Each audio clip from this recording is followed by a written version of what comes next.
सहजे श्री नानक पाद पंकज बंदन आद पंकज बंदन सिमरो अंगद दोख निकंदन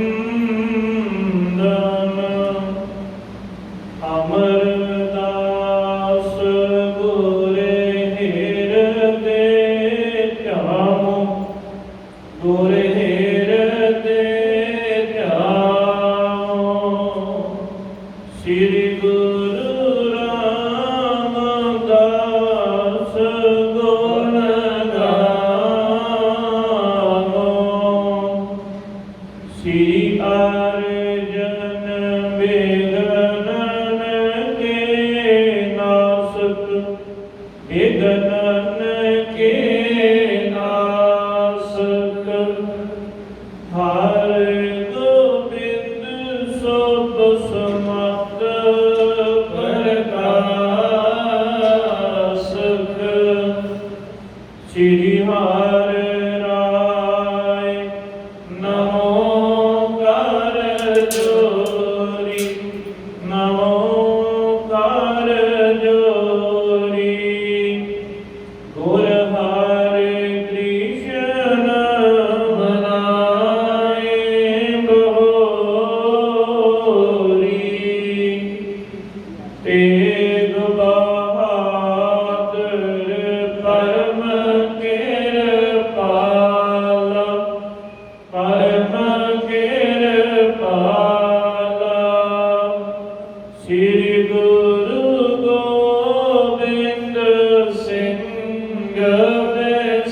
बेसाला तारो तारा तारे पुन पुन सीसा पुन पुन सीसा बंदों बार बार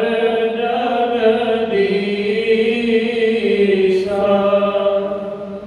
जामै अमृत ज्ञान है मानक भगत बैराग श्री गुरु ग्रंथ साहिब उदद बंदों कर अनुराग एकंकारा सतगुरु तेह प्रसाद सच होए वाहिगुरु जी की फतेह है विघ्न विनाशन सोए वाहिगुरु जी की फतेह है विघ्न विनाशन सोए सतनाम श्री वाहिगुरु साहिब जी दोहरा पट कट सो कस कर दबै पगिया भले सुधार आरे मह तारी घड़ी गमने दाव विचार दोहरा पट कट सो कस कर दबै पगिया भले सुधार आरे मह तारी घड़ी गमने दाव विचार वाहिगुरु जी का खालसा वाहिगुरु जी की फतेह तखत जबर शतर दे मालक हाजरा हजूर सर्व कला भरपूर सर्वजीवां दे कल्याणकारी ज्ञान दे सागर जुगो जुग अटल तन तन साहिब श्री गुरु ग्रंथ साहिब महाराज जी दी पावन पवित्र हाजरी अंदर सज बैठे गुरु रूप गुरु खालसा साध संगत जी आप बड़ भागी हो। मेरी पीरी दे मालक साहिब श्री गुरु हरगोबिंद साहब महाराज जी दे दरों वरसाए हुए बहादुर बाबा बिधि चंद जी दे पावन पवित्र अस्थान गुरुद्वारा पातशाह विखे पिछले पहल का दीवान श्री गुरु प्रताप सूरज ग्रंथ की लड़ीवार कथा तो प्रारंभ होता है, जो कि इतिहास साहिब श्री गुरु हरगोबिंद साहब महाराज जी का चल रहा है, जिहदे विच बहादुर बाबा बिधि चंद जी गुरु साहब जी के हुक्म के अनुसार संगतां तो खोई हुई भेटा घोड़े लाहौर दे विचों लैण वास्ते गए हुए, जिथे जाके कई विधां दे नाल काही बन के किले दे अंदर प्रवेश किया, उत्थे शाही नौकर रहना किया, सारियां दा मन जितना किया। घोड़े बड़े सुंदर देख के बादशाह ने 1000 रुपया नाम वजों दिता। बहादुर बाबा बिधि चंद जी ने उस दरोगे नूं संभाल देना किया। जिन्ने भी एहलकार एक दिन बैठे हुए बाबा जी के पास, बाबा जी ने हास विलास करदे मन च विचारिया कि काठियां का पता लाना चाहिए, वो जिवें काठियां का पता भी ला लेना किया। एक दिन घोड़ियां की सेवा करते हुए कुछ समा बाबा जी बैठे, सारे ही एहलकार पास बैठ गए, कह लगे कसेरिया तेनू 1000 रुपया नाम मिले, तू साडे तो बाद दे विच आया है, पर सारियां दे मन जित लेना कीते। बादशाह नूं भी खुश कर लिया, तेनू नाम दिता है।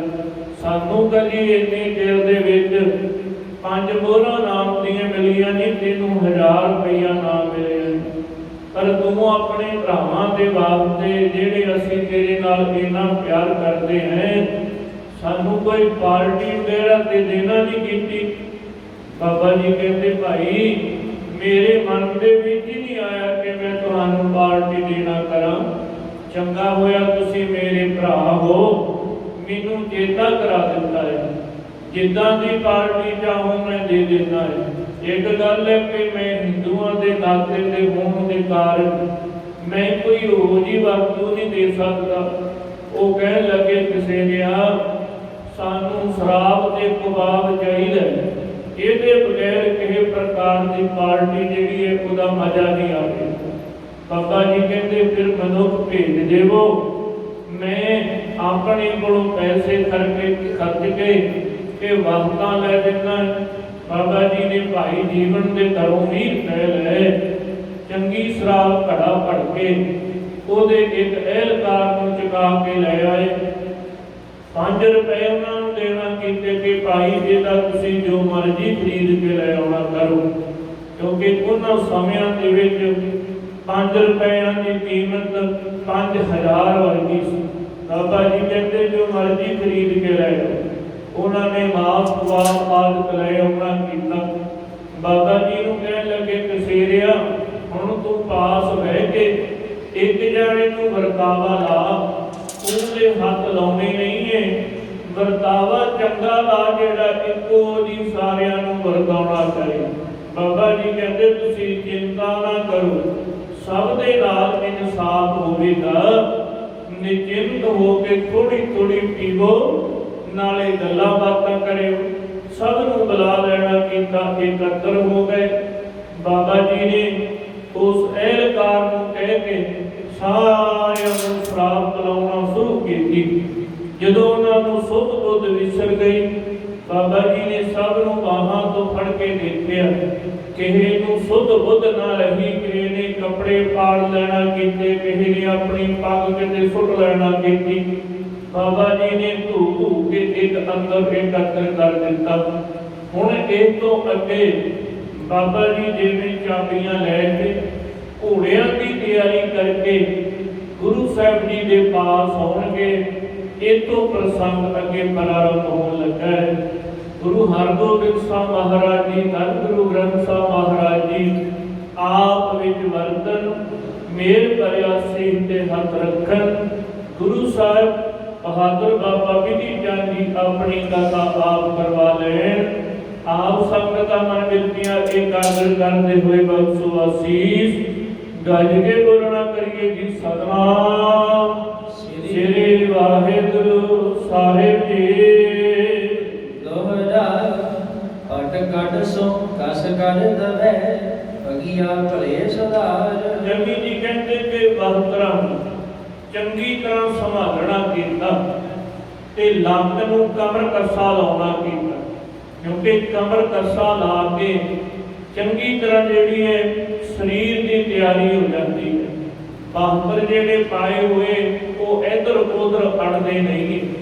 ਬਾਬਾ ਜੀ ਨੇ ਚੰਗੀ ਤਰ੍ਹਾਂ ਆਪਣੀ ਜਿਹੜੇ ਬਾਹਰਾਂ ਨੂੰ ਸੰਭਾਲਿਆ, ਚੰਗੀ ਤਰ੍ਹਾਂ ਆਪਣੀ ਜਿਹੜੀ ਦਸਤਾਰ ਹੈ ਉਹਨੂੰ ਲਾ ਕੇ ਚਰਨਾ ਕੀਤਾ, ਕੰਘਾ ਕੀਤਾ, ਚੰਗੀ ਤਰ੍ਹਾਂ ਘੁੱਟ ਕੇ ਦਸਤਾਰ ਬੰਨ੍ਹਣਾ ਕੀਤੀ ਕਿ ਘੋੜੇ ਨੂੰ ਕਿਲੇ ਦੀ ਦੀਵਾਰ ਤੋਂ ਟਪਾਵਾਂਗਾ ਕਿਤੇ ਦਸਤਾਰ ਨਾ ਹਿਲ ਜਾਵੇ।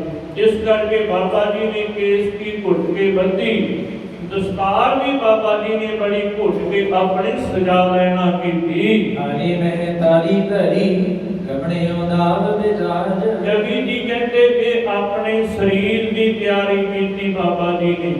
ਫਿਰ ਦੇਖਿਆ ਕਿ ਕਿੱਥੇ ਉਦਣ ਦਰੋਗੇ ਨੇ ਚਾਬੀਆਂ ਛੁਪਾਈਆਂ ਸੀ, ਉਹਦੇ ਵਿੱਚੋਂ ਚਾਬੀਆਂ ਲੈਣ ਵਾਸਤੇ ਬਾਬਾ ਜੀ ਚਲੇ ਗਏ। ਜਾਓ ਬਈ ਡਾਰਿਓ ਜਹਾਂ ਪ੍ਰਥਮ ਹੀ ਹਾਥ। ਜਿਸ ਵੇਲੇ ਬਾਬਾ ਜੀ ਨੇ ਪਹਿਲੀ ਵਾਰੀ ਗੁਰੂ ਸਾਹਿਬ ਜੀ ਦਾ ਨਾਮ ਲੈ ਕੇ ਉਸ ਆਲੇ ਨੂੰ ਖੋਲ ਕੇ ਹੱਥ ਪਾਇਆ ਤੇ ਗੁਰੂ ਸਾਹਿਬ ਜੀ ਦੀ ਕਿਰਪਾ ਦੇ ਨਾਲ ਚਾਬੀਆਂ ਸੰਦੂਰ ਦੀਆਂ ਬਾਬਾ ਜੀ ਨੂੰ ਮਿਲ ਗਈਆਂ। ਥੋੜੇ ਰਸਾਈ ਲਾਗੀ ਕਰ ਸਾਥ। ਕਹਿੰਦੇ ਗੁਰੂ ਸਾਹਿਬ ਦੀ ਰਿਜਾ, ਗੁਰੂ ਸਾਹਿਬ ਜੀ ਨੇ ਅੱਗੇ ਅਰਦਾਸ ਬੇਨਤੀ ਕੀਤੀ ਗੁਰੂ ਦਾ ਕਾਰਜ ਤੇ ਗੁਰੂ ਸਾਹਿਬ ਜੀ ਆਪੇ ਹੀ ਕਿਰਪਾ ਕਰਕੇ ਕਾਰਜ ਕਰਾਈ ਜਾਂਦੇ। ਲੇਕਰ ਗੁਲਫ ਤੁਰਤ ਹੀ ਛੋੜਾ। ਜਗੀ ਜੀ ਕਹਿੰਦੇ ਸਿਰ ਦੇ ਵਿੱਚ ਚਾਬੀਆਂ ਜਿਹੜੀਆਂ ਉਹ ਜਿੰਦਰੇ ਨੂੰ ਲਾਈਆਂ ਤੇ ਜਿੰਦਰਾ ਉਸੇ ਵੇਲੇ ਖੁੱਲ ਜਾਣਾ ਕੀਤਾ। ਜਾਣੇ ਹੈ ਜ਼ੀਨ ਧਰੇ ਜਿਸ ਔਰਾ। ਤੇ ਜਾਣਦੇ ਸੀ ਕਿ ਕਿੱਥੇ ਕਾਠੀਆਂ ਪਈਆਂ ਹੈ, ਘੋੜਿਆਂ ਦੇ ਸਮਾਨ ਕਿੱਥੇ ਪਿਆ ਹੋਇਆ ਹੈ, ਉਹ ਸਾਰਾ ਸਮਾਨ ਬਾਬਾ ਜੀ ਨੇ ਜਾ ਕੇ ਸੰਭਾਲ ਲੈਣਾ ਕੀਤਾ। ਕਰਤ ਸ਼ਿਕਰੇ ਲੀਨ ਉਠਾਏ। ਬੜੀ ਸੀਕਰਤਾ ਦੇ ਨਾਲ ਕਾਠੀ ਜਿਹੜੀ ਬੱਜੀ ਉਹਨੂੰ ਸੰਭਾਲਿਆ। ਘੋੜੇ ਦੇ ਜਿਹੜੇ ਗਲ ਦੇ ਵਿੱਚ ਪਾਉਣ ਵਾਲੇ ਗਹਿਣੇ ਹੈ ਉਹਨਾਂ ਨੂੰ ਸੰਭਾਲਿਆ। ਜਿਹੜੇ ਤਲਿਆਰਾ ਆਦਿ ਬੜਾ ਸੁੰਦਰ ਬਣਿਆ ਹੈ, ਕਾਜਾ ਬੜਾ ਸੁੰਦਰ ਬਣਿਆ ਹੈ, ਉਹ ਵੀ ਬਾਬਾ ਜੀ ਨੇ ਆਪਣੇ ਹੱਥਾਂ ਦੇ ਵਿੱਚ ਸੰਭਾਲ ਲੈਣਾ ਕੀਤਾ।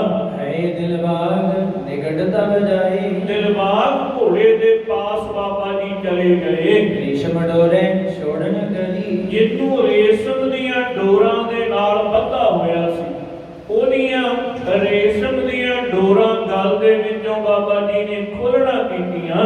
ਤੇਦ ਦਿਲਾਸੋ ਧੀਰਜ ਧਰੀ। ਤੇ ਘੋੜੇ ਨੂੰ ਦਲਾਸਾ ਦਿੱਤਾ ਤੇ ਆਪ ਵੀ ਬੜੇ ਧੀਰਜ ਦੇ ਨਾਲ ਹੌਸਲੇ ਦੇ ਨਾਲ ਇਹ ਕਾਰ ਕਰਨ ਲੱਗੇ। ਤਦ ਛਿਨ ਗਵਗਾ ਮੁਖ ਬਹਿਰਾਈ। ਕਹਿੰਦੇ ਛਿਨ ਦੇ ਵਿੱਚ ਬਾਬਾ ਜੀ ਨੇ ਘੋੜੇ ਦੇ ਮੂੰਹ ਦੇ ਵਿੱਚ ਲਗਾਮ ਪਾਉਣਾ ਕੀਤੀ। ਕਹਿ ਗਰੀਵਾ ਪਰ ਬਾਗ ਟਿਕਾਈ। ਧੌਣ ਦੇ ਉੱਪਰ ਵਾਗ ਜਿਹੜੀ ਹੈ ਉਹ ਟਿਕਾ ਦਿੱਤੀ। ਜਦੋਂ ਲਗਾਮ ਦੇਈਦੀ ਹੈ ਤੇ ਮੂੰਹ ਦੇ ਉੱਪਰ ਦੀ ਕਰਕੇ ਵਾਗਾਂ ਤੇ ਫਿਰ ਉਹ ਕਾਜਾ ਜਿਹੜਾ ਹੈ ਮੂੰਹ ਦੇ ਵਿੱਚ ਦੇ ਕੇ ਵਾਗਾਂ ਧੌਣ ਤੇ ਰੱਖ ਦੇਈਦੀਆਂ ਦੂਸਰੀ ਤਿਆਰੀ ਕਰਨ ਵਾਸਤੇ। ਇਵੇਂ ਹੀ ਬਾਬਾ ਜੀ ਨੇ ਕਰਨਾ ਕੀਤਾ। ਹਰੁਡਾਜ ਜ਼ੀਨ ਕਰ ਲੀਨ। ਛੇਤੀ ਦੇ ਨਾਲ ਕਾਠੀ ਜਿਹੜੀ ਹੈ ਉਹ ਸਾਰਾ ਸਮਾਨ ਖੋਲਣਾ ਕੀਤਾ। ਪੀਠ ਤਰੰਗਮ ਕੀ ਧਰ ਦੀਨ। ਘੋੜੇ ਦੇ ਉੱਪਰ ਪਹਿਲੇ ਤਾਰੂ ਪਾਉਣਾ ਕੀਤਾ, ਜਿਹੜਾ ਕਿ ਬਹਾਦਰ ਸੁੰਦਰ ਘੋੜੇ ਦੀ ਕਾਠੀ ਤੇ ਪਾਈਦਾ ਕਿ ਘੋੜੇ ਦੇ ਉੱਪਰ ਕਾਠੀ ਕਿਤੇ ਲੱਗ ਨਾ ਜਾਵੇ, ਲਾਗਾ ਨਾ ਲੱਗ ਜਾਵੇ। ਉਹ ਬਣਿਆ ਹੋਇਆ ਬੜਾ ਸੁੰਦਰ ਕੀਮਤੀ ਤਾਰੂ ਬਾਬਾ ਜੀ ਨੇ ਘੋੜੇ ਦੇ ਉੱਪਰ ਪਾਉਣਾ ਕੀਤਾ। ਉਤੋਂ ਪਟੰਬਰ ਕੋ ਮ੍ਰਿਤ ਤੰਗ। ਉਸੇ ਵੇਲੇ ਬਾਬਾ ਜੀ ਨੇ ਉੱਪਰ ਕਾਠੀ ਰੱਖਣਾ ਕੀਤੀ ਤੇ ਤੰਗ ਜਿਹੜਾ ਬੜਾ ਕੋਮਲ ਬੜਾ ਕੀਮਤੀ ਬਣਿਆ ਹੋਇਆ ਸੀ, ਉਹ ਬੜੇ ਜ਼ੋਰ ਦੇ ਨਾਲ ਖਿੱਚ ਕੇ ਕਾਠੀ ਕੱਸਣਾ ਕੀਤੀ।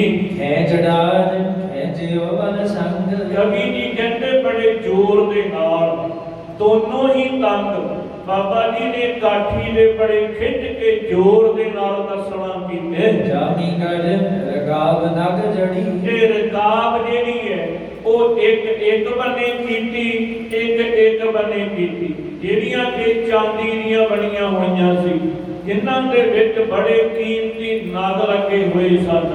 ਦੋਨੋਂ ਦੇਸ਼ ਲੜਕਾਵਣ ਕਰੀ। ਕਵੀ ਜੀ ਕਹਿੰਦੇ ਦੋਨੇ ਬੰਨੇ ਜਿਵੇਂ ਪੈਰ ਦੋਨੇ ਬੰਨੇ ਕਰਨੇ ਤੇ ਰਕਾਬਾਂ ਦੇ ਵਿੱਚ ਰੱਖਣੇ ਹੈ, ਉਵੇਂ ਹੀ ਬਾਬਾ ਜੀ ਨੇ ਕਾਠੀ ਦੀਆਂ ਰਕਾਬਾਂ ਵੀ ਕੱਸਣਾ ਕੀਤੀਆਂ। ਦੁਮਜੀ ਮਹਿ ਪਹਿਰਾਈ। ਤੇ ਦੁਮਜੀ ਆਮ ਤੌਰ ਤੇ ਘੋੜਿਆਂ ਦੀ ਇਹ ਦੁਮਜੀ ਪਾਉਂਦੇ ਨਹੀਂ ਹੈ, ਕਿਤੇ ਪਾ ਵੀ ਲੈਂਦੇ ਸ਼ਿੰਗਾਰ ਦੇ ਵਾਸਤੇ। ਆਮ ਤੌਰ ਤੇ ਟਾਂਗਾ ਜਾਂ ਰੇੜਾ ਜੂਣਾ ਹੋਵੇ ਤੇ ਉਹ ਦੁਮਜੀ ਪਾਈ ਜਾਂਦੀ ਹੈ, ਜਿਹੜੀ ਕਾਠੀ ਤੋਂ ਲੈ ਕੇ ਤੇ ਪੂਛ ਨੂੰ ਪਾਈ ਜਾਂਦੀ ਹੈ ਕਿ ਅੱਗੇ ਕਾਠੀ ਨਾ ਚਲੀ ਜਾਵੇ। ਜਿਹੜਾ ਘੋੜੇ ਤੇ ਸਵਾਰ ਹੋਣਾ ਹੁੰਦਾ ਹੈ ਉਹਦੀ ਦੁਮਜੀ ਨਹੀਂ ਪਾਈ ਜਾਂਦੀ।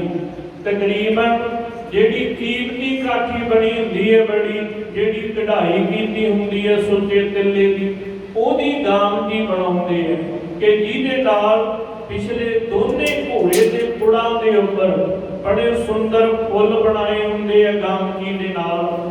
ਇਹਦਾ ਕਰਕੇ ਫਿਰ ਉਹ ਗਾਮਜੀ ਪਾ ਦਿੰਦੇ ਹੈ ਕਿ ਸੋਹਣਾ ਲੱਗੇਗਾ, ਕਾਠੀ ਦਾ ਪਤਾ ਲੱਗੇਗਾ ਕਿ ਕਿੱਡੀ ਕੀਮਤੀ ਕਾਠੀ, ਕਿਉਂਕਿ ਕਾਠੀ ਦੇ ਉੱਪਰ ਬਾਸਤਰ ਪੈ ਜਾਣਾ ਹੁੰਦਾ ਹੈ ਤੇ ਉਹ ਜਿਹੜੀ ਪਾਈ ਹੁੰਦੀ ਹੈ ਦੁਮਜੀ, ਉਹਦੇ ਨਾਲ ਹੀ ਫਿਰ ਪਤਾ ਲੱਗਦਾ ਕਿ ਕਿੰਨੀ ਕੀਮਤੀ ਕਾਠੀ ਹੋਵੇਗੀ। ਜਿੱਡੀ ਦਾਮਜੀ ਏਡੀ ਕੀਮਤੀ ਹੈ, ਕਾਠੀ ਕਿੰਨੀ ਕੀਮਤੀ ਹੋਵੇਗੀ। ਚਰਨ ਇਸ਼ਾਰੀ ਦਰਦ ਛੁਡਾਈ। ਕਹਿੰਦੇ ਜਿਹੜਾ ਪਿਛਾੜਾ ਪਾਇਆ ਸੀ ਪਿਛਲੀਆਂ ਦੋਨਾਂ ਲੱਤਾਂ ਨੂੰ, ਉਹ ਵੀ ਰੇਸ਼ਮ ਦੀਆਂ ਡੋਰਾਂ ਦਾ ਬਣਿਆ ਹੋਇਆ ਸੀ, ਉਹ ਵੀ ਬਾਬਾ ਜੀ ਨੇ ਖੋਲ ਦੇਣਾ ਕੀਤਾ। ਧਾਜ ਗੁਰ ਧਿਆਨ ਸਿਮਰ ਸਤਨਾਮ। ਗੁਰੂ ਸਾਹਿਬ ਜੀ ਦਾ ਧਿਆਨ ਕਰਨਾ ਕੀਤਾ ਤੇ ਮੁਖ ਦੇ ਵਿੱਚੋਂ ਕਹਿਣਾ ਕੀਤਾ ਸਤਨਾਮ ਵਾਹਿਗੁਰੂ, ਸਤਨਾਮ ਵਾਹਿਗੁਰੂ। ਨਾਲ ਧਿਆਨ ਧਰਿਆ ਤੇ ਨਾਲ ਅਰਦਾਸ ਕੀਤੀ 6 ਪਾਤਸ਼ਾਹੀਆਂ ਤੱਕ ਕਿ ਗੁਰੂ ਜੀ ਹੁਣ ਅੰਗ ਸੰਗ ਸਹਾਈ ਹੋਇਓ, ਕਿਰਪਾ ਕਰਿਓ, ਸਾਡਾ ਕਾਰਜ ਹੈ, ਆਪ ਹੀ ਕਿਰਪਾ ਕਰਕੇ ਬਣਾ ਲੈਣਾ ਕਰਿਓ। ਇਹ ਬਾਬਾ ਜੀ ਨੇ ਅਰਦਾਸ ਕਰਨਾ ਕੀਤੀ। ਕਰੋ ਸਪੂਰਨ ਆਪਣੋ ਕਾਮ। ਇਹ ਸਤਿਗੁਰੂ ਜੀ ਇਹ ਕਾਰਜ ਆਪ ਜੀ ਦਾ ਹੈ, ਸੰਪੂਰਨ ਵੀ ਆਪ ਜੀ ਹੀ ਕਰਨਾ ਕਰਿਓ। ਬਹੁਤ ਬੇਅਦਬੀ ਬਹੁਤੇ ਜੋਏ। ਇਹ ਸਤਿਗੁਰੂ ਜੀ ਮੇਰੇ ਤੋਂ ਇਹ ਬੇਅਦਬੀ ਹੋਣ ਲੱਗੀ ਹੈ। ਬਾਬਾ ਜੀ ਅਰਦਾਸ ਕਰਦੇ ਗੁਰੂ ਹਰਗੋਬਿੰਦ ਸਾਹਿਬ ਮਹਾਰਾਜ ਜੀ ਵੱਲ ਮੁਖ ਕਰਕੇ ਕਿ ਹੇ ਗੁਰੂ ਹਰਗੋਬਿੰਦ ਸਾਹਿਬ ਮਹਾਰਾਜ, ਇਹ ਮੇਰੇ ਤੋਂ ਇੱਕ ਬੇਅਦਬੀ ਹੋਣ ਲੱਗੀ ਹੈ। ਦੇਹੋ ਤਨਖਾਹ ਬੰਦ ਕਰ ਦੋਏ। ਸਤਿਗੁਰੂ ਜੀ ਮੈਂ ਹੱਥ ਜੋੜ ਕੇ ਇਹਦਾ ਜਿਹੜਾ ਤਨਖਾਹ ਦੇਵਾਂਗਾ, ਭਾਵ ਕਿ ਇਹਦਾ ਮੈਂ ਦੰਨ ਤਾਰਨਾ ਕਰਾਂਗਾ ਜਿਹੜੀ ਮੇਰੇ ਤੋਂ ਭੁੱਲ ਹੋਣ ਲੱਗੀ ਹੈ। ਪੰਚਨ ਜਗਤ ਬਣ ਕੋ ਪੰਚਾਮ੍ਰਿਤ। ਸਤਿਗੁਰੂ ਜੀ ਆਪ ਜੀ ਦੇ ਹਜੂਰ ਆਣ ਕੇ ਸੰਗਤ ਦੇ ਵਿੱਚ 5 ਰੁਪਈਆਂ ਦਾ ਕੜਾਹ ਪ੍ਰਸ਼ਾਦ ਮੈਂ ਕਰਵਾਵਾਂਗਾ, ਮੈਨੂੰ ਬਖਸ਼ ਲੈਣਾ ਕਰਿਓ। ਅਰਬੋਂ ਮੈਂ ਬਖਸ਼ਾਵਨ ਕੇ ਹਿਤ। ਉਹ ਮੈਂ ਬਖਸ਼ਾਉਣ ਵਾਸਤੇ ਆਪ ਜੀ ਦੇ ਚਰਨਾਂ ਦੇ ਵਿੱਚ ਬੇਨਤੀ ਕਰਾਂਗਾ। ਗੁਰ ਹੈ ਬੜ ਮੈਂ ਪੂਰਬ ਜੜੋਂ। ਉਹ ਬੇਅਦਬੀ ਕੀ ਹੈ ਕਿ ਗੁਰੂ ਸਾਹਿਬ ਜੀ ਆਪ ਜੀ ਦੀ ਸਵਾਰੀ ਦੇ ਘੋੜੇ ਆ ਸਿੱਖ ਲਿਆਇਆ, ਪਰ ਮੈਨੂੰ ਪਹਿਲੋਂ ਘੋੜੇ ਤੇ ਸਵਾਰੀ ਕਰਨੀ ਪੈਣੀ ਆਪ ਜੀ ਤੋਂ। ਜੇ ਮੈਂ ਸਵਾਰੀ ਨਹੀਂ ਕਰਦਾ ਤੇ ਘੋੜਾ ਬਾਹਰ ਨਹੀਂ ਨਿਕਲਦਾ, ਤੇ ਜੇ ਮੈਂ ਸਵਾਰੀ ਕਰਦਾ ਤੇ ਮੇਰੇ ਤੋਂ ਬੇਅਦਬੀ ਹੁੰਦੀ ਹੈ। ਤੇ ਗੁਰੂ ਜੀ ਕਿਰਪਾ ਕਰ ਦਿਓ, ਜਿਹੜੀ ਮੈਂ ਇਹ ਬੇਅਦਬੀ ਹੋਣ ਲੱਗੀ ਹੈ ਇਹ ਮੈਂ ਜਾਣ ਬੁੱਝ ਕੇ ਨਹੀਂ ਕਰਨ ਲੱਗਾ, ਇਹ ਕਰਾਂਗਾ ਕਾਰਜ ਤੇ ਘੋੜਾ ਬਾਹਰ ਆਵੇਗਾ। ਕਾਜ ਸਰੈ ਨੇ ਯਾਦੇ ਕਰੋ। ਕਿਉਂਕਿ ਸਤਿਗੁਰੂ ਜੀ ਮੇਰੇ ਮਨ ਦੇ ਵਿੱਚ ਕੋਈ ਸ਼ੌਕ ਨਹੀਂ ਹੈ, ਕੋਈ ਮੇਰੇ ਮਨ ਦੀ ਰੀਝ ਨਹੀਂ ਹੈ ਕਿ ਸੁੰਦਰ ਘੋੜਾ ਜਿੱਤੇ ਮੈਂ ਚੜ੍ਹ ਕੇ ਦੇਖਾਂ। ਇਹ ਆਪ ਜੀ ਦੀ ਸਵਾਰੀ ਦੇ ਘੋੜੇ ਹੈ, ਆਪ ਹੀ ਪਹਿਲਾਂ ਸਵਾਰ ਹੋਵੋ ਤੇ ਚੰਗਾ ਹੈ, ਪਰ ਹੁਣ ਇਹ ਕਾਰਜ ਬਣ ਨਹੀਂ ਆਉਂਦਾ। ਤਈ ਪ੍ਰਦਰਸ਼ਨ ਫਿਰ ਜਾਉ ਪਾਸਾ ਫਿਰ ਘੋੜੇ ਦੀਆਂ ਪਰਿਕਰਮਾ ਬਾਬਾ ਜੀ ਨੇ ਕਰਨਾ ਕੀਤੀਆਂ ਬੰਦਤ ਭਇਓ ਚਰਨ ਕੇ ਪਾਸਾ ਤੇ ਘੋੜੇ ਦੇ ਚਰਨਾਂ ਦੇ ਪਾਸ ਨਮਸਕਾਰ ਕਰਨਾ ਕੀਤੀ। ਲੈ ਸਤਨਾਮ ਤੁਰੰਗ ਅਰੁੜਾ ਦੁਬਾਰਾ ਮੁਖ ਦੇ ਵਿੱਚੋਂ ਬੋਲਣ ਲੱਗੇ ਸਤਨਾਮ ਵਾਹਿਗੁਰੂ ਸਤਨਾਮ ਵਾਹਿਗੁਰੂ। ਗੁਰੂ ਸਾਹਿਬ ਜੀ ਨੂੰ ਧਿਆਇਆ, ਪਰਮੇਸ਼ਰ ਨੂੰ ਧਿਆਇਆ ਕਿ हे ਪਰਮੇਸ਼ਰ ਮੇਰੇ ਅੰਗ ਸੰਗ ਸਹਾਈ ਹੋਏ ਹੋ, ਕਿਉਂਕਿ ਪਰਮੇਸ਼ਰ ਗੁਰੂ ਜੀ ਹਰ ਵੇਲੇ ਆਪਣੇ ਸੇਵਕ ਦੇ ਸਹਾਈ ਹੁੰਦੇ ਹੈ। ਭਾਵ ਹਰ ਜੀਵ ਦੇ ਨਾਲ ਪਰਮੇਸ਼ਰ ਰਹਿੰਦਾ, ਜਿੱਥੇ ਮਰਜੀ ਕੋਈ ਅਰਾਧੇ ਪਰਮੇਸ਼ਰ ਉੱਥੇ ਹੀ ਹਾਜ਼ਰ ਨਾਜ਼ਰ ਹੈ। ਜਿੱਥੇ ਹਰ ਆਰਾਧੀਏ ਜਿੱਥੇ ਹਰ ਮਿੱਤ ਸਹਾਈ। ਜਿਹੜਾ ਵੀ ਜੀਵ ਜੰਤੂ, ਕਿਉਂਕਿ ਸਾਰੇ ਉਹਦੀ ਪ੍ਰਤਿਪਾਲਨਾ ਕੀਤੀ ਹੋਈ ਹੈ, ਉਹਨੂੰ ਹੀ ਆਰਾਧਦੇ ਹੈ। ਜੇ ਪਾਣੀ ਦੇ ਵਿੱਚ ਹੋਣ, ਚਾਹੇ ਬਲਦੀ ਸੜਦੀ ਰੇਤਾ ਦੇ ਵਿੱਚ ਹੋਣ, ਪਤਾਲ ਦੇ ਵਿੱਚ, ਆਕਾਸ਼ ਦੇ ਵਿੱਚ, ਕਿਤੇ ਵੀ ਕੋਈ ਜੀਵ ਜੰਤੂ ਹੈ, ਉਹ ਪਰਮੇਸ਼ਰ ਅੱਗੇ ਹੀ ਅਰਦਾਸ ਕਰਦਾ ਹੈ। ਸਤਿਗੁਰੂ ਜੀ ਦੇ ਅੱਗੇ ਤੇ ਪਰਮੇਸ਼ਰ ਦੇ ਅੱਗੇ ਬਾਬਾ ਜੀ ਨੇ ਦੋਨੋਂ ਹੱਥ ਜੋੜ ਕੇ ਅਰਦਾਸ ਕੀਤੀ। ਉਤੋ ਸੀਨ ਮਹਿ ਚਾਬਕ ਰੂੜਾ ਕਹਿੰਦੇ ਉਹਦੇ ਵਿੱਚ ਇੱਕ ਚਾਬਕ ਜਿਹੜਾ ਸੁੰਦਰ ਬਣਿਆ ਹੋਇਆ ਸੀ, ਘੋੜੇ ਨੂੰ ਇੱਧਰ ਉੱਧਰ ਮੋੜਨ ਵਾਸਤੇ ਜਾਂ ਕਿਤੇ ਦੜਾਉਣਾ ਹੋਵੇ ਤੇ ਉਹ ਚਾਬਕ ਲਾਇਆ ਜਾਂਦਾ ਸੀ। ਉਹ ਕਾਠੀ ਦੇ ਵਿੱਚੋਂ ਬਾਬਾ ਜੀ ਨੇ ਚਾਬਕ ਖਿੱਚਣਾ ਕੀਤਾ।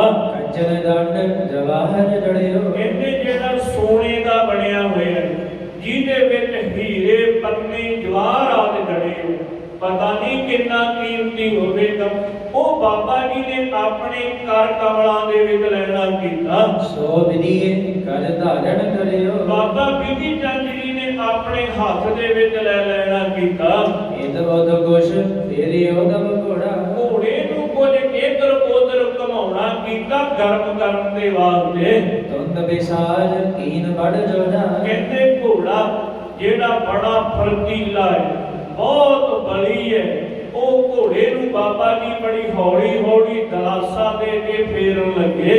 ਦੁਰਗ ਕੰਧ ਜੋ ਦੀਟ ਪਾਵਨ ਜਿਹੜੀ ਵੱਡੀ ਕੰਧ ਸੀ, ਦੀਵਾਰ ਬਣੀ, ਬਾਬਾ ਜੀ ਉਹਦੇ ਸਾਹਮਣੇ ਘੋੜੇ ਨੂੰ ਲੈ ਗਏ। ਇਸ ਕੀ ਘਰ ਸਨਮੁਖ ਜਲ ਜਾਵਨ ਜਦੋਂ ਬਾਬਾ ਜੀ ਨੇ ਉਹਦੇ ਸਾਹਮਣੇ ਘੋੜੇ ਨੂੰ ਕਲਾ ਕੇ ਘੁਮਾ ਕੇ ਲੈ ਆਉਣਾ ਕੀਤਾ। ਇੱਕ ਹਾਥ ਚਾਬਕ ਕੋ ਮਾਰਾ ਇੱਕ ਹੱਥ ਦੇ ਨਾਲ ਘੋੜੇ ਨੂੰ ਚਾਬਕ ਮਾਰਨਾ ਕੀਤਾ। ਰਿਸ ਦੁਰੰਗ ਤਨੇ ਔਰ ਸੰਭਾਰਾ ਕਹਿੰਦੇ ਘੋੜਾ ਆਪਣੇ ਬਲ ਤੋਂ ਬਾਹਰ ਹੋ ਗਿਆ ਜਦੋਂ ਚਾਬਕ ਲੱਗਣਾ ਕੀਤਾ। ਜਿਸ ਕੀ ਫੂਲ ਛੜੀ ਨਹਿ ਲਾਈ ਕਿਉਂਕਿ ਜਿਹਨੂੰ ਕਦੀ ਫੁੱਲਾਂ ਦੀ ਛੜੀ ਵੀ ਨਹੀਂ ਸੀ ਲਾਈ, ਕਦੀ ਕਿਸੇ ਨੇ ਹੱਥ ਦੇ ਇਸ਼ਾਰੇ ਦੇ ਨਾਲ ਵੀ ਹਿੱਕਿਆ ਨਹੀਂ ਸੀ, ਕਿਉਂਕਿ ਘੋੜੇ ਜਿਹੜੇ ਕੀਮਤੀ ਹੁੰਦੇ ਆ ਉਹ ਰੰਗ ਨੂੰ ਸਮਝ ਲੈਂਦੇ। ਜਾਂ ਸਵਾਰ ਵਾਗ ਨੂੰ ਹਿਲਾਉਂਦਾ ਹੈ ਉਹਦੇ ਤੋਂ ਸਮਝ ਲੈਂਦੇ, ਤੇ ਜਾਂ ਰਕਾਬ ਦੇ ਵਿੱਚ ਅੱਡੀ ਪਾਈ ਹੁੰਦੀ ਹੈ, ਥੋੜੀ ਜੀ ਅੱਡੀ ਲਾਉਂਦੇ ਹੈ ਤੇ ਉਸੇ ਵੇਲੇ ਘੋੜਾ ਸਮਝ ਜਾਂਦਾ ਕਿ ਮੈਂ ਦੌੜਨਾ ਹੈ ਕਿ ਚਾਲੇ ਪੈਣਾ। ਇਹ ਸਵਾਰ ਚੰਗਾ ਹੋਵੇ ਉਹਨੂੰ ਪਤਾ ਹੁੰਦਾ ਹੈ, ਪਰ ਜਿਹੜੇ ਆਪਣੇ ਆਪ ਤੋਂ ਬਾਹਰ ਹੋਣ ਵਾਲੇ ਘੋੜੇ ਆ, ਇਹਨਾਂ ਨੂੰ ਬੜਾ ਸੰਭਾਲ ਕੇ ਰੱਖਣਾ ਪੈਂਦਾ ਹੈ। ਜਿਵੇਂ ਆਮ ਤੌਰ ਤੇ ਕਹਿੰਦੇ ਨਾ ਕਿ ਘੋੜੇ ਨੂੰ ਇਸ਼ਾਰਾ, ਗਧੇ ਨੂੰ ਡੰਡਾ, ਕਿ ਉਹ ਡੰਡੇ ਦੇ ਨਾਲ ਹੀ ਗਧਾ ਰੋਕਦਾ ਹੈ। ਜਿਵੇਂ ਮਨੁੱਖ ਵੀ ਗਧੇ ਵਰਗੇ ਹੁੰਦੇ ਆ, ਜਿੰਨਾ ਮਰਜ਼ੀ ਸਮਝਾਈ ਜਾਓ ਉਹ ਗਧੇ ਦੀ ਤਰ੍ਹਾਂ ਡੰਡੇ ਦੇ ਨਾਲ ਹੀ ਰੋਕ ਪਾਉਣਗੇ। ਜੋ ਕਿ ਕਿਹਾ ਜਾਂਦਾ ਹੈ ਮੂਰਖ ਗੱਡ ਪਏ ਮੋਹੇ ਮਾਰ। ਉਹ ਛਿੱਤਰ ਪੈਣ, ਡੰਡਾ ਪਵੇ ਤੇ ਫੇਰ ਹੀ ਰੋਕਾਉਂਦੇ, ਪਿਆਰ ਦੇ ਨਾਲ ਨਹੀਂ, ਸਮਝਾਇਆ ਨਹੀਂ, ਸਤਿਕਾਰ ਦੇ ਨਾਲ ਨਹੀਂ, ਉਹ ਡੰਡੇ ਦੇ ਨਾਲ। ਭਾਵ ਕਿ ਜਿਵੇਂ ਮਨੁੱਖਾਂ ਦੇ ਵਿੱਚ ਇਹੋ ਜਿਹੇ ਮਨੁੱਖ ਹੁੰਦੇ ਆ ਜਿਹੜੇ ਇੱਕ ਦੇ ਬਾਬਾ ਬਿਧੀ ਚੰਦ ਜੀ ਵਰਗੇ, ਕਿ ਗੁਰੂ ਸਾਹਿਬ ਜੀ ਦੇ ਬਾਅਦ ਸੰਗਤ ਬੇਨਤੀ ਕਰਦੀ ਹੈ ਕਿ ਇਹ ਕਾਰਜ ਕਰਨਾ ਹੈ, ਤੇ ਸਤਿਗੁਰੂ ਜੀ ਦੇਖਦੇ ਹੀ ਹੈ ਜੇ ਮਨ ਦੇ ਵਿੱਚ ਫੁਰਨਾ ਹੀ ਕਰਦੇ ਆ ਕਿ ਇਹ ਕਾਰਜ ਕਿਹਨੂੰ ਕਰਨਾ, ਦੱਸੀਏ ਕੌਣ ਕਾਰਜ ਕਰੇਗਾ। ਉਹ ਮਨ ਦੇ ਵਿੱਚ ਫੁਰਨਾ ਫੁਰਦੇ ਆ ਤੇ ਸਤਿਗੁਰੂ ਜੀ ਦੇ ਅੱਗੇ ਬਾਬਾ ਜੀ ਹੱਥ ਜੋੜ ਕੇ ਖੜੇ ਹੋ ਜਾਂਦੇ।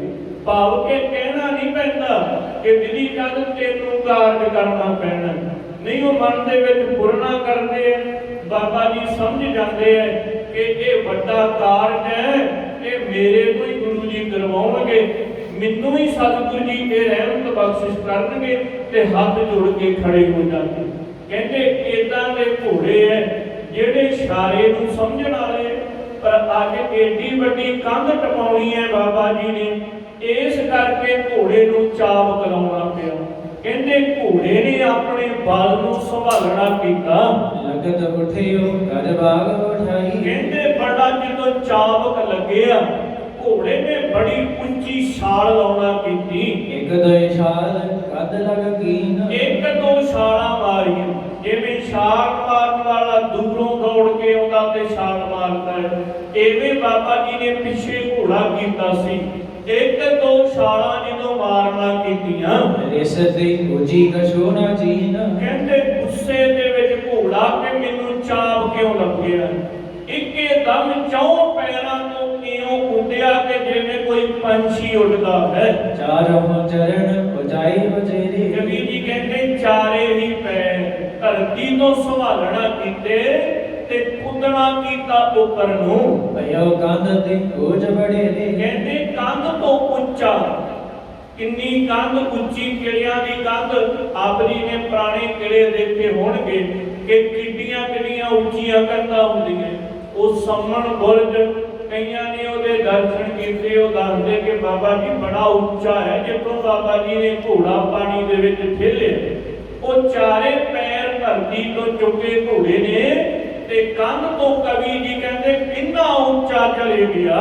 ਸਟਕਾਰੀ ਤੁਮ ਜੀ ਪਰਮਾਈ। ਆਪਣੀ ਜਿਹੜੀ ਗਰਦਨ ਹੈ, ਉਹਦੇ ਜਿਹੜੇ ਵਾਲ ਹੈ, ਇੱਕਦਮ ਘੋੜੇ ਨੇ ਝਾੜਨਾ ਕੀਤੇ। ਸਰਦਾ ਵਿਖੇ ਪਰੇ ਉਹਦਾ ਵਜਾਈ। ਇੱਕਦਮ ਨਦੀ ਦੇ ਵਿੱਚ ਜਾ ਕੇ ਘੋੜਾ ਡਿੱਗ ਪਿਆ। ਉਤੋਂ ਗੰਭੀਰ ਨੀਰ ਤੇ ਸੁਧਾਰ। ਕਹਿੰਦੇ ਜਿੱਥੇ ਬਹੁਤਾ ਡੂੰਘਾ ਪਾਣੀ ਵਗਦਾ ਸੀ ਕਿਲੇ ਦੀ ਕੰਧ ਦੇ ਨਾਲ, ਉਹਦੇ ਵਿੱਚ ਘੋੜੇ ਨੇ ਆਪਣੇ ਆਪ ਨੂੰ ਪ੍ਰਵੇਸ਼ ਕੀਤਾ। ਵਿਖਿਓ ਇੱਕ ਬਾਰ ਬਲਵਾਨ। ਇੱਕ ਵਾਰੀ ਘੋੜਾ ਭਿੱਜਿਆ, ਕਿਉਂਕਿ ਇੰਨਾ ਉੱਚਾ ਆਣ ਕੇ ਪਾਣੀ ਦੇ ਵਿੱਚ ਡਿੱਗਣਾ ਹੈ, ਆਪਣੇ ਆਪ ਨੂੰ ਸੰਭਾਲਣਾ ਹੈ। ਕਹਿੰਦੇ ਇੱਕ ਵਾਰੀ ਘੋੜੇ ਨੇ ਆਪਣੇ ਆਪ ਨੂੰ ਪਾਣੀ ਲੱਗਣ ਦਿੱਤਾ। ਐ ਰੁੱਡ ਵੇ ਮਹਿਮਦ ਮਹਾ। ਕਹਿੰਦੇ ਇੱਕਦਮ ਆਪਣੇ ਆਪ ਨੂੰ ਘੋੜੇ ਨੇ ਸੰਭਾਲਿਆ ਤੇ ਪਾਣੀ ਦੇ ਉੱਪਰ ਆ ਗਿਆ। ਬਾਗ ਵਸਾਰ ਸੰਭਾਲਿਓ ਤਹਾਂ। ਬਾਬਾ ਜੀ ਨੇ ਵੀ ਬਾਗ ਤੋਂ ਘੋੜੇ ਨੂੰ ਸੰਭਾਲ ਲੈਣਾ ਕੀਤਾ। ਸਾਨੂੰ ਲਾਗਨ ਜਲ ਗੜ ਕੇ ਦਰਿਓ। ਕਹਿੰਦੇ ਮਾਨੋ ਕਿ ਜਿਵੇਂ ਜਲ ਨੂੰ ਘੋੜਾ ਛੂਹਿਆ ਹੀ ਹੋਵੇ, ਛੂ ਕੇ ਛਿਨ ਦੇ ਵਿੱਚ ਘੋੜਾ ਤਰਨ ਲੱਗ ਪਿਆ। ਆਇਓ ਬਾਜ ਬਦ ਤਨ ਸੰਭਰਿਓ। ਇੱਕ ਛਿਨ ਦੇ ਵਿੱਚ ਘੋੜਾ ਪਾਰ ਹੋ ਗਿਆ। ਕਵੀ ਜੀ ਪਹਿਲਾਂ ਵੀ ਦੱਸਦੇ ਹੋਰ ਇਤਿਹਾਸ ਦੇ ਕਿ ਇਹਨਾਂ ਦੇ ਘੋੜੇ ਇਹਨਾਂ ਦੇ ਜਿਹੜੇ ਮਾਤਾ ਪਿਤਾ ਹੈ, ਉਹ ਵੱਡੇ ਵੱਡੇ ਬੇੜਿਆਂ ਨੂੰ ਖਿੱਚਿਆ ਕਰਦੇ ਤਰ ਕੇ ਦਰਿਆਵਾਂ ਦੇ ਵਿੱਚ। ਜਿਨ੍ਹਾਂ ਦੇ ਇਹ ਗਾਂ ਬੱਚੇ ਵਿਦੇਸ਼ ਦੇ ਵਿੱਚੋਂ ਖਰੀਦ ਕੇ ਲਿਆਇਆ ਸੀ ਸਿੱਖ ਕੀਮਤੀ ਘੋੜੇ, ਜਿਹੜੇ ਇਹਨਾਂ ਦੇ ਮਾਤਾ ਪਿਤਾ ਉਹ ਕਹਿੰਦੇ ਕਿ ਵੱਡੇ ਵੱਡੇ ਬੇੜਿਆਂ ਦੇ ਅੱਗੇ ਜੋਏ ਜਾਂਦੇ ਸੀ ਪਾਣੀ ਦੇ ਅੱਗੇ, ਤੇ ਉਹ ਬੇੜਿਆਂ ਨੂੰ ਖਿੱਚ ਕੇ ਲੈ ਜਾਂਦੇ, ਆਪਣੇ ਆਪ ਨੂੰ ਪਾਣੀ ਨਾ ਲੱਗਣ ਦਿੰਦੇ। ਇਹ ਉਹਨਾਂ ਦੇ ਬੱਚੇ ਹੈ ਘੋੜੇ। ਇੱਕ ਵਾਰੀ ਜਲ ਛੁਹਿਆ, ਫਿਰ ਘੋੜੇ ਨੇ ਆਪਣੇ ਆਪ ਨੂੰ ਸੰਭਾਲਿਆ, ਛਿਨ ਦੇ ਵਿੱਚ ਪਾਰ ਹੋ ਜਾਣਾ ਕੀਤਾ। ਉਹ ਛਾਲ ਬਾਜ ਮੈਂ ਮਾਰੀ। ਕਵੀ ਜੀ ਕਹਿੰਦੇ ਜਦੋਂ ਇੱਕੇ ਵਾਰੀ ਖੜਾਕਾ ਹੋਇਆ, ਵੱਡੀ ਛਲ ਪੈਣਾ ਕੀਤੀ। ਉਛਰਿਓ ਬੜੇ ਵੇਗ ਤੇ ਵਾਰੀ। ਕਹਿੰਦੇ ਬੜੇ ਵੇਗ ਦੇ ਨਾਲ ਇੱਕੇ ਵਾਰੀ ਪਾਣੀ ਉਛਲਣਾ ਕੀਤਾ। ਸ਼ਬਦ ਬੇਲੰਦ ਭਇਓ ਤਬੇ ਐਸੀ। ਤੇ ਬੜੀ ਵੱਡੀ ਜਿਹੜੀ ਆਵਾਜ਼ ਪੈਦਾ ਹੋਈ। ਜਿਹੜਾ ਬਾਬਾ ਜੀ ਨੇ ਪਹਿਲਾਂ ਹੀ ਪ੍ਰਬੰਧ ਕੀਤਾ ਸੀ ਕਿ ਘੋੜਾ ਰਾਵੀ ਦੇ ਵਿੱਚ ਸੁੱਟਾਂਗਾ ਤੇ ਬੜੀ ਆਵਾਜ਼ ਆਉਣੀ ਹੈ, ਕਿਤੇ ਜਾਗ ਨਾ ਪੈਣ। ਉਹ ਆਵਾਜ਼ ਜਦੋਂ ਕੁਝ ਮਨੁੱਖਾਂ ਦੂਰ ਵਾਲਿਆਂ ਦੇ ਕੰਨਾਂ ਦੇ ਵਿੱਚ ਪੈਣਾ ਕੀਤੀ। ਜਰ ਖਰ ਗਿਰਹਿ ਅਟਾਰੀ ਜੈਸੇ। ਕਹਿੰਦੇ ਜਿਵੇਂ ਕੋਈ ਅਟਾਰੀ ਪਾਣੀ ਦੇ ਵਿੱਚ ਡਿੱਗਦੀ ਹੈ, ਐਵੇਂ ਘੋੜੇ ਦੇ ਡਿੱਗਣ ਦੀ ਆਵਾਜ਼ ਆਉਣਾ ਕੀਤੀ। ਉਤੋਂ ਬਾਹਜੂ ਜਾਗਤ ਜੋਈ। ਜਿਹੜੇ ਦੂਰ ਦੀਆਂ ਚੌਕੀਆਂ, ਜਿਵੇਂ ਕਿਲਾ ਵਿੱਚ ਵੱਡਾ ਬਣਿਆ ਤੇ ਦੂਰ ਦੂਰ ਚੌਕੀਆਂ ਹੁੰਦੀਆਂ, ਉੱਥੇ ਜਿਹੜੇ ਪਹਿਰੇਦਾਰ ਜਾਗਦੇ ਸਨ। ਨਿਤ ਜਲ ਜੰਤੂ ਵਿਚਾਰੇ ਦੇਈ। ਉਹ ਨਿਤਾ ਪ੍ਰਤੀ ਆਵਾਜ਼ ਸੁਣਦੇ ਸੀ ਕਿ ਕੋਈ ਜੀਵ ਜੰਤੂ ਹੋਵੇਗਾ ਪਾਣੀ ਦੇ ਵਿੱਚ, ਉਹਦੀ ਆਵਾਜ਼ ਆਉਂਦੀ ਹੈ। ਉਦਣ ਵੀ ਉਹਨਾਂ ਦੇ ਵਿੱਚ ਵਿਚਾਰਨਾ ਕੀਤਾ। ਸੁਣ ਕੇ ਨਾਦ ਤੁਸ਼ਨੀ ਰਹੇ। ਕਹਿੰਦੇ ਉਹ ਆਵਾਜ਼ ਸੁਣ ਕੇ ਤੇ ਚੁੱਪ ਹੀ ਰਹੇ ਕਿ ਭਾਈ ਇਹ ਤੇ ਆਵਾਜ਼ ਰੋਜ਼ ਆਉਂਦੀ ਹੈ, ਕੋਈ ਮਗਨ ਵਸ ਹੋਵੇਗਾ, ਛੱਲ ਤਾਂ ਪੈਂਦੀ ਹੈ ਤਾਂ ਖੜਾਕਾ ਹੁੰਦਾ ਹੈ। ਉਹ ਵੀ ਚੁੱਪ ਕਰਕੇ ਆਪਣੇ ਆਪਣੇ ਥਾਂ ਤੇ ਬੈਠੇ ਰਹੇ। ਰਸ ਨਹਿ ਰਹੇ ਨਾ ਬਾਜ ਮੁਖ ਕਹੇ। ਕਹਿੰਦੇ ਨਾ ਕੁਝ ਮੁਖ ਦੇ ਵਿੱਚੋਂ ਬੋਲੇ ਤੇ ਨਾ ਇੱਕ ਦੂਜੇ ਨੂੰ ਕੁਝ ਕਹਿਣਾ ਕੀਤਾ।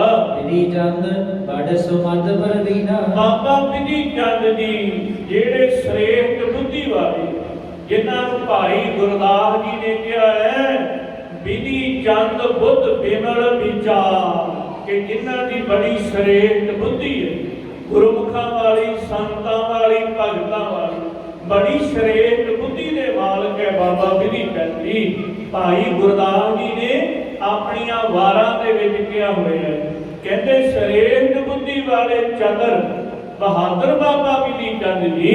ਡਟ ਥਿਰ ਦੁਰੰਗ ਦਿਲਾਸੋ ਦੀਨਾ। ਇੱਕਦਮ ਜਦੋਂ ਕਿਨਾਰੇ ਤੇ ਚਲੇ ਗਏ, ਉੱਤਰ ਕੇ ਤੇ ਘੋੜੇ ਨੂੰ ਦਲਾਸਾ ਦੇਣਾ ਕੀਤਾ। ਗਰੀਵਾ ਬੜ ਧਰ ਧਰ ਕਰ ਹਾਥ। ਘੋੜੇ ਦੀ ਧੌਣ ਦੇ ਉੱਪਰ ਹੱਥ ਫੇਰਿਆ, ਦਲਾਸਾ ਕਿਉਂਕਿ ਘੋੜਾ ਬੜੇ ਗੁੱਸੇ ਦੇ ਵਿੱਚ ਸੀ, ਉਹਦੇ ਚਾਬਕ ਲੱਗਾ ਸੀ, ਪਾਣੀ ਦੇ ਵਿੱਚ ਆਇਆ, ਬੜਾ ਚੀਰਦਾ, ਕਿਨਾਰੇ ਆਇਆ, ਆਪਣੇ ਆਪ ਤੋਂ ਬਾਹਰੇ ਹੋ ਜਾਵੇ। ਪਰ ਬਾਬਾ ਜੀ ਚੰਗੇ ਸਵਾਰ ਸੀ, ਉਹਨਾਂ ਨੇ ਬੜੇ ਪਿਆਰ ਦੇ ਨਾਲ ਹੱਥ ਫੇਰਿਆ, ਧੌਣ ਤੇ ਦਲਾਸਾ ਦਿੱਤਾ, ਪਿਆਰ ਕਰਨਾ ਕੀਤਾ ਤੇ ਘੋੜੇ ਨੂੰ ਸ਼ਾਂਤ ਕਰ ਲੈਣਾ ਕੀਤਾ। ਤੋ ਤੇਜ ਕਰ ਧੀਰਜ ਸਾਧ। ਕਹਿੰਦੇ ਜਿਹੜਾ ਬੜਾ ਜੁਸੀਲਾ ਹੈ ਉਹਨੂੰ ਬਾਬਾ ਜੀ ਨੇ ਹੌਲੀ ਹੌਲੀ ਧੀਰਜ ਦੇ ਵਿੱਚ ਲੈ ਆਉਣਾ ਕੀਤਾ। ਨਿਤ ਦਿਨ ਮੈਂ ਦੇਖ ਘਾਤ ਵਿਚਾਰਤ। ਤੇ ਦਿਨ ਦੇ ਵੇਲੇ ਬਾਬਾ ਜੀ ਦੇਖਦੇ ਰਹਿੰਦੇ ਸੀ ਕਿ ਕਿਹੜੇ ਦੀ ਇਸ ਦਵਾਰ ਤੋਂ ਘੋੜਾ ਮੈਂ ਪਾਣੀ ਦੇ ਵਿੱਚ ਪਾਉਣਾ ਹੈ, ਇਸ ਕੰਢੇ ਆ ਜਾਣਾ ਹੈ ਤੇ ਇਧਰੋਂ ਮੈਂ ਕਿਹਨੂੰ ਜਾਣਾ ਹੈ। ਉਹ ਰਸਤਾ ਪਹਿਲੇ ਦੇਖਿਆ ਸੀ, ਘਾਹ ਵੱਢ ਕੇ ਜਦੋਂ ਲਿਆਉਂਦੇ ਹੁੰਦੇ ਸੀ, ਉਹ ਸਾਰੇ ਰਸਤੇ ਤੇ ਬਾਬਾ ਜੀ ਭੇਤੀ ਸਨ। ਕੰਦ ਨਦੀ ਵੇਖ ਪੰਥ ਨਿਹਾਰਤ। ਕਹਿੰਦੇ ਨਦੀ ਦੇ ਕਿਨਾਰੇ ਕਿਨਾਰੇ ਇੱਕ ਬੰਨੇ ਨੂੰ ਚੱਲ ਪਏ। ਸੋ ਸਭ ਕਰ ਨਿਰਣੈ ਮਗ ਜਾਲਾ। ਉਸ ਸਮੇਂ ਆਪਣਾ ਮੂੰਹ ਗੁਰੂ ਸਾਹਿਬ ਦੀ ਵੱਲ ਨੂੰ ਬਾਬਾ ਜੀ ਨੇ ਕਰ ਲੈਣਾ ਕੀਤਾ। ਗੁਰ ਸਨ ਮੁਖ ਮੁਖ ਕਰ ਦਿਸ ਕਾਲਾ। ਕਹਿੰਦੇ ਗੁਰੂ ਜੀ ਵੱਲ ਮੁਖ ਹੈ ਤੇ ਬੜੇ ਬਾਬਾ ਜੀ ਪ੍ਰਸੰਨ ਨੇ ਕਿ ਹੁਣ ਮੈਂ ਸਤਿਗੁਰਾਂ ਦੇ ਜਾ ਕੇ ਦਰਸ਼ਨ ਕਰਾਂਗਾ। ਅਨੇਕ ਅਨੰਦਤ ਸੁਮਤ ਵਿਲੰਦ। ਕਹਿੰਦੇ ਸ੍ਰੇਸ਼ਟ ਬੁੱਧੀ ਵਾਲੇ ਬੜੇ ਬਾਬਾ ਜੀ ਘੋੜੇ ਦੇ ਉੱਪਰ ਪ੍ਰਸੰਨ ਹੋ ਕੇ ਆ ਰਹੇ ਹਨ। ਚਲਹਿ ਦੁਰੰਗ ਔਨ ਮਾਨਿੰਦ। ਘੋੜਾ ਜਿਹੜਾ ਉਹ ਹਵਾ ਦੇ ਨਾਲ ਗੱਲਾਂ ਕਰਦਾ ਹੁੰਦਾ, ਇੰਨਾ ਤੇਜ਼ ਘੋੜਾ ਚੱਲਦਾ ਹੈ। ਸਤਿਗੁਰ ਸ਼ਬਦ ਬਦਨ ਤੇ ਗਾਵੇ। ਤੇ ਬਾਬਾ ਜੀ ਸਤਿਗੁਰਾਂ ਦੇ ਸ਼ਬਦ ਪੜ੍ਹਦੇ ਆਉਂਦੇ, ਬੜੇ ਪਿਆਰ ਦੇ ਨਾਲ, ਅੰਮ੍ਰਿਤ ਵੇਲਾ ਹੈ ਤੇ ਬਾਬਾ ਜੀ ਬਾਣੀ ਉਹ ਪੜ੍ਹਦੇ ਆਉਂਦੇ। ਭਇਆ ਪ੍ਰਮੋਦ ਸੁਨਿਦੇ ਨਾ ਮਾਨੇ। ਕਹਿੰਦੇ ਬੜੇ ਪ੍ਰਸੰਨ ਨੇ, ਹਿਰਦੇ ਦੇ ਵਿੱਚ ਇੰਨੀ ਖੁਸ਼ੀ ਹੈ ਕਿ ਜਿਹੜੀ ਅੰਗਾਂ ਦੇ ਵਿੱਚ ਸਮਾ ਨਹੀਂ ਰਹੀ। ਸ੍ਰੀ ਮੁਖ ਵਾਗ ਗੁਰ ਮੇਰੇ ਸੰਗ ਸਦਾ ਹੈ ਨਾਲੇ। ਇਹ ਬਾਬਾ ਜੀ ਪੰਕਤੀਆਂ ਪੜ੍ਹਦੇ ਹੁੰਦੇ ਕਿ ਭਾਈ ਗੁਰੂ ਜੀ ਮੇਰੇ ਸਦਾ ਸੰਗ ਹੈ, ਮੇਰੇ ਨਾਲ ਹੈ, ਸਦਾ ਮੇਰੇ ਨਾਲ ਗੁਰੂ ਜੀ ਰਹਿੰਦੇ ਹਨ। ਸਿਮਰ ਸਿਮਰ ਦੇਸ ਸਦਾ ਸੰਭਾਲੇ। ਤੇ ਮੈਂ ਵੀ ਉਹਨਾਂ ਨੂੰ ਸੰਭਾਲਦਾ ਹੀ ਰਹਿਣਾ, ਮੈਂ ਕਦੀ ਵਿਸਾਰਦਾ ਹੀ ਨਹੀਂ। ਮੈਂ ਇਹੀ ਕਹਿੰਦਾ ਰਹਿਣਾ, ਧੰਨ ਗੁਰੂ ਹਰਗੋਬਿੰਦ ਸਾਹਿਬ ਜੀ, ਵਾਹਿਗੁਰੂ ਵਾਹਿਗੁਰੂ। ਮੈਂ ਉਹਨਾਂ ਨੂੰ ਹਿਰਦੇ 'ਚ ਸੰਭਾਲ ਕੇ ਰੱਖਿਆ ਹੋਇਆ। ਗੁਰੂ ਮੇਰੇ ਇੱਕ ਗਹਿਣਾ, ਕੀਮਤੀ ਗਹਿਣੇ ਦੀ ਕੋਈ ਕੀਮਤ ਪੈ ਜਾਵੇਗੀ, ਪਰ ਮੇਰੇ ਗੁਰੂ ਦੇ ਸਰੂਪ ਦੀ ਕੋਈ ਕੀਮਤ ਨਹੀਂ। ਜਿਨ੍ਹਾਂ ਨੂੰ ਮੈਂ ਹਿਰਦੇ ਰੂਪੀ ਟੱਪੇ ਦੇ ਵਿੱਚ ਸੰਭਾਲਿਆ ਹੈ, ਉਹਨਾਂ ਨੂੰ ਮੈਂ ਮੁਖ ਦੇ ਨਾਲ ਸਿਮਰਦਾ ਰਹਿਣਾ ਹੈ। ਭਾਈ ਸਿਮਰਿਆ ਕਰੋ, ਤਕੜੇ ਹੋ ਕੇ ਸਿਮਰਿਆ ਕਰੋ। ਗੁਰੂ ਜੀ ਤੁਹਾਡੇ ਵੀ ਨਾਲ ਉਪਦੇਸ਼ ਦਿੰਦੇ, ਭਾਈ ਇਹ ਕਾਰਜ ਗੁਰੂ ਜੀ ਕਿਵੇਂ ਕਰਾਉਂਦੇ ਆ। ਜੇ ਗੁਰੂ ਜੀ ਨੂੰ ਹਿਰਦੇ ਦੇ ਵਿੱਚ ਸੱਚਮੁੱਚ ਹਾਜ਼ਰ ਨਾਜ਼ਰ ਜਾਣੀਏ, ਜੇ ਗੁਰੂ ਨੂੰ ਯਾਦ ਕਰਦੇ ਰਹੀਏ, ਸਿੱਖਾਂ ਫੇਰ ਇਹੋ ਜਿਹੇ ਕਾਰਜ ਤੇਰੇ ਵਾਸਤੇ ਸਿਖਾਉਣ। ਫੇਰ ਇਹ ਨਹੀਂ ਕਹੇਗਾ ਕਿ ਕਿਵੇਂ ਆਰਿਆਂ ਦੇ ਨਾਲ ਚੀਰੇ ਗਏ, ਕਿਵੇਂ ਬਾਬਾ ਜੀ ਦੁਬਾਰਾ ਉਸੇ ਕਿਲੇ ਦੇ ਵਿੱਚ ਚਲੇ ਗਏ। ਇਵੇਂ ਸਿੱਖਾ ਚਲੇ ਗਏ ਕਿ ਮੇਰੇ ਨਾਲ ਮੇਰਾ ਗੁਰੂ ਸੀ, ਜਿਹਨੂੰ ਮੈਂ ਹਰ ਵੇਲੇ ਸਿਮਰਦਾ ਰਹਿੰਦਾ ਹੈ, ਜਿਹਨੂੰ ਮੈਂ ਵਿਸਰਦਾ ਹੀ ਨਹੀਂ ਹੈ। ਜੋ ਗੁਰੂ ਜੀ ਨੇ ਕਿਹਾ ਨਾ, ਆਖਾਂ ਜੀਵਾਂ ਵਿਸਰੈ ਮਰ ਜਾਓ, ਉਹ ਮੇਰੀ ਸ੍ਰੇਸ਼ਟ ਬੁੱਧੀ ਗੁਰੂ ਜੀ ਨੇ ਮੈਨੂੰ ਦਿੱਤੀ ਹੈ ਕਿ ਜੇ ਮੈਂ ਗੁਰੂ ਨੂੰ ਸਿਮਰਦਾ ਨਹੀਂ ਹੈ ਤੇ ਮੇਰੀ ਮੌਤ ਹੈ, ਪਰ ਮੈਂ ਗੁਰੂ ਨੂੰ ਵਿਸਰ ਵੀ ਨਹੀਂ ਦਿੰਦਾ ਤੇ ਮੇਰੀ ਆਤਮਿਕ ਤੌਰ ਤੇ ਮੌਤ ਹੁੰਦੀ ਨਹੀਂ ਹੈ। ਇੱਕ ਬੰਦੇ ਹੁੰਦੇ ਆ ਤੁਰੇ ਫਿਰਦੇ ਰਹਿੰਦੇ, ਜਾਨਵਰਾਂ ਦੀ ਤਾਈ, ਪਸ਼ੂਆਂ ਦੀ ਤਿਆਈ, ਉਹ ਪ੍ਰਭੂ ਦਾ ਨਾਮ ਨਹੀਂ ਜਪਦੇ, ਉਹ ਜਿਉਂਦੇ ਆ ਸਰੀਰ ਕਰਕੇ। ਇੱਕ ਹੁੰਦੇ ਜੇ ਜੀਵੇ ਪਤ ਲੱਥੀ ਜਾਏ, ਸਭ